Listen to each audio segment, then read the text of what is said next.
திருவண்ணாமலை மாவட்டம் வந்தவாசியில் விடிய விடிய பெய்த கனமழையால் மழை நீருடன் கழிவுநீர் கலந்து சாலையில் ஓடுவதால் நோய் தொற்று பரவும் அபாயம் ஏற்பட்டிருக்கிறது. இதன் விவரங்களை வழங்குவதற்காக நமது செய்தியாளர் வேணுகோபால் இணைந்திருக்கிறார். வணக்கம் வேணுகோபால், விவரங்கள்.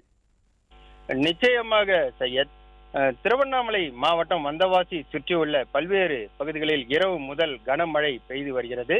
வந்தவாசி நகராட்சிக்குட்பட்ட பஜார் சாலையில் கழிவுநீர் கால்வாய் அடைப்பு காரணமாக மழை நீருடன் கழிவுநீர் கலந்து சாலையில் செல்லும் அவல நிலை ஏற்பட்டுள்ளது.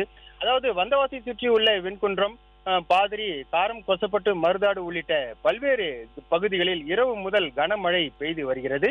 இதனால் சாலைகளில் மழைநீர் பெருக்கெடுத்து ஓடியது. இந்த நிலையில் வந்தவாசி நகராட்சிக்குட்பட்ட பஜார் சாலையில் கழிவுநீர் கால்வாய் முற்றிலும் சேதமடைந்து அடைப்பு ஏற்பட்டதன் காரணமாக மழை நீருடன் கழிவுநீர் சாலையில் கலந்து செல்லும் ஒரு அவல நிலை ஏற்பட்டுள்ளது. இந்த நிலையில் சாலையில் செல்லும் பொதுமக்கள் கழிவு நீரில் நடந்து செல்வதால் அப்பகுதியில் நோய் தொற்று ஏற்படும் ஒரு அபாயம் ஏற்பட்டு வருகிறது. மேலும் கழிவு நீருடன் மழைநீர் கலந்து சாலையில் செல்வதால் அப்பகுதி முழுவதும் துர்நாற்றம் வீசி வருகிறது.